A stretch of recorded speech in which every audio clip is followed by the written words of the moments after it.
Hai teman kece, tahu nggak kalau di zaman milenial ini, sikap bernalar kritis itu penting banget loh. Buktinya, bernalar kritis itu adalah salah satu profil pelajar Pancasila.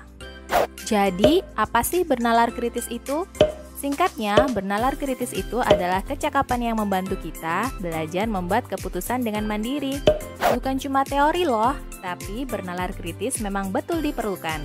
Karena nantinya kamu kan akan jadi dewasa dan gak bisa terus-terusan bergantung pada orang tuamu untuk membuatkan keputusan.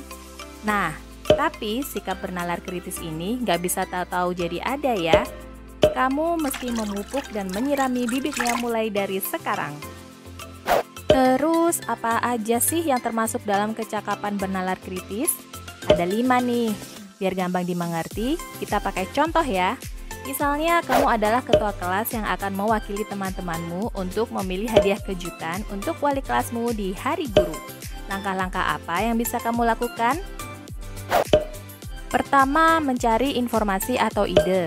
Kalau kamu perlu mengambil keputusan tentang sesuatu, langkah pertama tentunya mencari informasi untuk membantumu mengambil keputusan. Misalnya, dalam contoh ini kamu bisa melakukan riset di internet.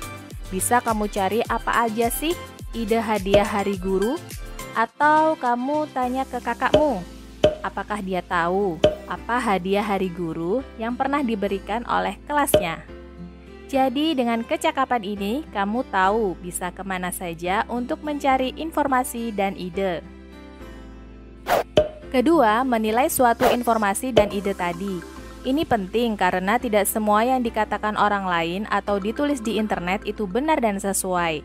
Kita harus bisa membentuk pendapat sendiri tentang informasi yang kita baca atau dengar. Gimana caranya? Nah, bisa dengan melihat apakah sumbernya terpercaya. Bisa juga dengan mencari bukti pendukung. Misalnya, dari risetmu kamu dapatkan ide-ide hadiah seperti berikut. Lalu, untuk mencari bukti pendukung, bisa kamu cek misalnya dengan tanya guru lainnya atau mungkin cek akun sosmed gurumu. Dari situ kamu bisa menilai mana yang lebih sesuai atau tidak. Ketiga, membuat kesimpulan. Setelah kamu pilih informasi yang kamu anggap benar dan diperlukan, kamu perlu bisa mengenali hubungan antara satu informasi dengan yang lainnya. Misalnya mana yang merupakan sebab dan mana yang akibat. Atau apa persamaan dan perbedaannya. Dengan begitu, kamu mengerti keseluruhan informasi.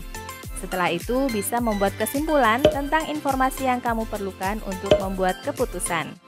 Bisa jadi ada lebih dari satu jawaban yang benar. Keempat, merefleksikan pemikiran. Maksudnya, kamu bisa menggabungkan kesimpulan dari informasi yang kamu temukan dengan pemikiranmu sendiri. Jadi, kamu menilai apakah pilihanmu itu sudah sesuai dengan tujuan awalnya. Apakah sudah baik, benar, dan adil untuk semua pihak? Kembali ke contoh tadi, apakah hadiah yang dipilih akan disukai dan dihargai wali kelasmu? Apakah akan disetujui teman-temanmu? Kelima, membuat keputusan. Ini adalah langkah terakhir dari kecakapan bernalar kritis. Di tahap ini, kamu sudah punya beberapa ide, penilaian ide dan bukti pendukung, dan berbagai pertimbangan. Lengkap ya? Sekarang saatnya kamu membuat keputusan. Misalnya dengan segala pertimbangan yang ada, kamu sudah memutuskan salah satu pilihan. Lalu kamu beritahukan teman-temanmu. Ternyata teman-temanmu malah memberikan saran-saran lainnya. Di situasi seperti ini, kamu tetap harus terbuka dengan kemungkinan lainnya. Mungkin ada hal lain yang diketahui temanmu yang tidak kamu ketahui. Ini yang namanya berpikiran terbuka dan termasuk dalam kecakapan bernalar kritis. Nah, itu dia yang dimaksud dengan kecakapan bernalar kritis, teman kece. Kecakapan ini akan kamu perlukan untuk dapat membuat keputusan yang baik dan benar dalam hidup. Terutama keputusan yang penting dan kompleks nanti ketika kamu sudah dewasa. Ingat, seperti halnya kamu tiap hari latihan main sepak bola supaya jago, kamu juga mesti tiap hari latihan bernalar kritis supaya makin jago. Sekarang giliran kakak yang mau nanya, ada nggak keputusan yang sedang kamu hadapi saat ini? Kecakapan bernalar kritis yang mana nih yang bisa kamu terapkan untuk keputusan ini? Ceritakan ya di kolom komentar. Jangan lupa like dan share video ini supaya teman-temanmu juga jadi bisa bernalar kritis. Sampai jumpa teman kece. Kejar cita, kejar ilmu, raih cita.